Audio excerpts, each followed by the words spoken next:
अस्सलामु अलैकुम दोस्तों। फरिश्तों की दुनिया। फरिश्ते अल्लाह ताला की नूरानी मखलूक हैं, जिन्हें इनकी असली शक्ल व सूरत में देखना नबिया कराम अलैहिस्सलाम के अलावा किसी और के लिए मुमकिन नहीं। यही वजह है कि हमारे इर्द गिर्द लातादाद फरिश्ते अपने कामों में मसरूफ़ हैं, मगर हमें वो दिखाई नहीं देते। अगर वो इंसानी शक्ल इख्तियार करके हमारे सामने आए तो फिर इन्हें देखना मुमकिन है। इंसान की निस्बत फरिश्ते अजीम मखलूक हैं, और इनमें भी छोटे हैं और बाज़ बड़े हैं। फरिश्तों के पर। फरिश्तों में बाज़ के दो दो पर हैं, और बाज़ के 600 पर हैं। कुरान करीम में इरशाद पाक है कि अल्लाह ताला ही के लिए तमाम तारीफ़ें हैं, जो आसमान और ज़मीन का पैदा करने वाला है, और दो दो तीन तीन चार चार परों वाले फरिश्तों का अपना कासद पैगंबर बनाने वाला है। बाज़ रिवायात के मुताबिक जबराइल अमीन अलैहिस्सलाम के 600 पर देखे गए हैं, और हर पर ने आसमान को घेर रखा था। इनके परों से मुख्तलिफ रंग और कीमती मोती बिखर रहे थे। फरिश्तों की कद व कामत। वो फरिश्ते जिन्होंने अरश उठा रखा है, इनके कद व कामत के बारे में सीदना अनस रज़ी अल्लाह अन्हु से मरवी है कि हुज़ूर नबी करीम ने इरशाद फरमाया, अरश को उठने वाले फरिश्तों में से एक फरिश्ते के बारे में मुझे ये बताने की इजाज़त दी गई है, जिसके पाँव सबसे निचली 7वें ज़मीन में हैं और इसके कंधों पर अरश है। इसके दोनों कानों और कंधों के दरमियान इतनी दूरी है कि इसे तय करने के लिए परिंदे को 700 साल की परवाज़ चाहिए। वो फरिश्ता कहता है, या अल्लाह तो पाक है जहाँ भी है और जहाँ भी हो। फरिश्तों की ज़रूरियात। अल्लाह ताला ने फरिश्तों में शादी ब्याह की हाजत नहीं रखी, इस तरह इन्हें खाने पीने से भी बेनियाज कर दिया है।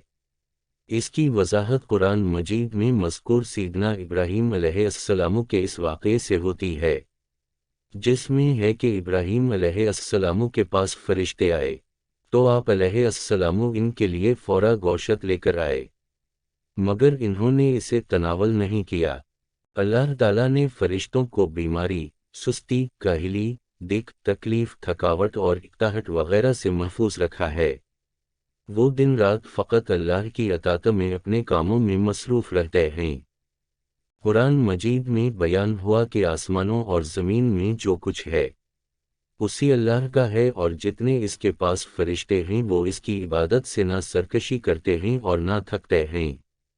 वो दिन रात अल्लाह की तस्बीह बयान करते हैं और ज़रा सी भी सुस्ती नहीं करते। फरिश्ते तकरीबा आम तौर पर आसमानों में रहते हैं, जो सिर्फ अल्लाह के हुक्म से मुख्तलिफ कामों के लिए ज़मीन पर उतरते हैं और फिर वापस आसमान पर चले जाते हैं। कुरान मजीद में एक और मकाम पर खुद फरिश्तों की ये बात मज़कूर है, हम तेरे रब के हुक्म के बग़ैर नहीं उतरते। फरिश्तों की तादाद। फरिश्तों की तादाद कितनी है इसके बारे में कोई तफसील नहीं मिलती, क्योंकि अल्लाह ताला का फरमान है, तेरे रब के लश्करों को इसके सिवा और कोई नहीं जानता। बाज़ हदीस से मालूम होता है कि फरिश्तों की तादाद बहुत ज़्यादा है, बल्कि अंदाज़ा होता है कि इंसानों और जिन्नों से भी इनकी तादाद ज़्यादा है। सीदना अबू ज़र रज़ी अल्लाह अन्हु से मरवी है कि अल्लाह के रसूल ने फरमाया, आसमानों में कहीं 4 उंगलियां जगह भी ऐसी नहीं जहां कोई ना कोई फरिश्ता सजदा रेज़ ना हो। सीदना अब्दुल्ला बन मसूद रज़ी अल्लाह अन्हु से मरवी है कि अल्लाह के रसूल अकरम ने फरमाया, क़ियामत के रोज़ जहन्नम को इस हाल में लाया जाएगा कि इसकी 70 लगामें होंगी और हर लगाम के साथ 70,000 फरिश्ते होंगे, जो इसे खींच कर ला रहे होंगे। फरिश्तों की एक अहम खासियत ये भी है कि वो अल्लाह ताला के हुक्म से अपनी शक्ल व सूरत के अलावा कोई और सूरत भी इख्तियार कर सकते हैं। ये सूरत किसी ऐसे इंसान की भी हो सकती है जिसे देखने वाले पहचान लें। इंसानों के अलावा किसी और जानदार की सूरत इख्तियार करने की फरिश्तों को ताकत है या नहीं, इसके बारे में कुरान व सुन्नत में कोई सराहत या जिक्र नहीं मिलता। अलबत्ता इनकी इंसानी शक्ल इख्तियार करने के वाक़यात ज़रूर मिलते हैं, जिनसे ये अंदाज़ा होता है कि फ़रिश्ते अल्लाह ताला के हुक्म से दीगर शक्लें भी इख्तियार कर सकते हैं। سیدنا ابراہیم علیہ السلام کے پاس فرشتے انسانی شکل میں آئے اور ابراہیم علیہ السلام ان فرشتوں کو پہچان نہ پائے۔ پھر فرشتوں کے بتانے پر آپ علیہ السلام کو معلوم ہوا کہ یہ انسان نہیں ہیں بلکہ فرشتے ہیں۔ سیدہ مریم علیہ السلام کے پاس جبرائیل امین علیہ السلام انسانی شکل میں تشریف لائے تھے، اور جبریل امین علیہ السلام سوائے 2 مرتبہ کے ہر مرتبہ نبی کریم صلی اللہ علیہ وآلہ وسلم کے پاس انسانی شکل میں تشریف لائے۔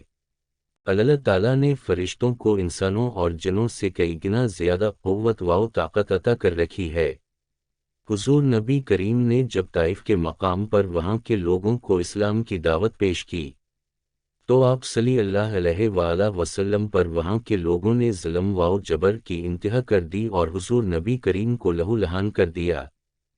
تو اس مقام پر سیدنا جبرائیل امین علیہ السلام تشریف لائے۔ انہوں نے آواز دی اور کہا کہ اللہ تعالیٰ حضور نبی کریم کے بارے میں آپ کی قوم کی باتیں سن چکا ہے، جو انہوں نے آپ کے خلاف اقدام کیا وہ بھی دیکھ چکا ہے۔ آپ کے پاس اللہ تعالیٰ نے پہاڑوں کا فرشتہ بھیجا ہے، آپ ان لوگوں کے بارے میں جو چاہیں اس فرشتے کو حکم دیں۔ اس کے بعد پہاڑوں کا فرشتہ مخاطب ہوا، اس نے حضور نبی کریم کو سلام کیا، پھر عرض کی اے اللہ کے رسول آپ جو حکم دیں گے میں اس کی تعمیل کروں گا، اگر آپ چاہیں تو میں دونوں طرف کے پہاڑوں کو ان پر لا کر ملا دوں جن سے یہ پس جائیں گے۔ اسی طرح جبرائیل امین علیہ السلام کی قوت و طاقت کے بارے میں قرآن مجید میں ہے، انہیں حضور نبی کریم کو زبردست طاقت والے فرشتے نے سکھایا ہے جو زوراور ہے۔ فرشتے اپنے ہر کام میں نظم و ضبط کی پابندی کرتے ہیں، جس میں کسی قسم کی کمی بیشی یا سستی اور کاہلی وغیرہ کا مظاہرہ نہیں کرتے۔ جن فرشتوں کی جب اور جہاں ڈیوٹی شروع ہوتی ہے وہ اس وقت وہاں پہنچ جاتے ہیں اور اسے احسن طریقے سے سر انجام دیتے ہیں۔ جس طرح انسانوں کی پیدائش اور موت کے مختلف مراحل ہوتے ہیں، فرشتوں کے لیے یہ مراحل نہیں ہیں، یعنی دنیا میں نئے انسان پیدا ہوتے ہیں اور پہلے موجود انسان فوت ہوتے رہتے ہیں، لیکن اس کے برعکس جب اللہ تعالیٰ نے فرشتوں کو پیدا کیا ہے تب سے وہ زندہ ہیں اور قیامت قائم ہونے تک جب تک اللہ پاک چاہیں گے وہ زندہ رہیں گے، تب تک اللہ تعالیٰ کی طرف سے انہیں جو ذمہ داریاں دی گئی ہیں انہیں احسن طریقے سے وہ پورا کرتے رہیں گے۔ لیکن جب قیامت آئے گی تو یہ فرشتے بھی موت سے دوچار ہوں گے، پھر ایک ایسا وقت آئے گا جب کائنات میں اللہ تعالیٰ کے علاوہ کوئی چیز زندہ نہ رہے گی۔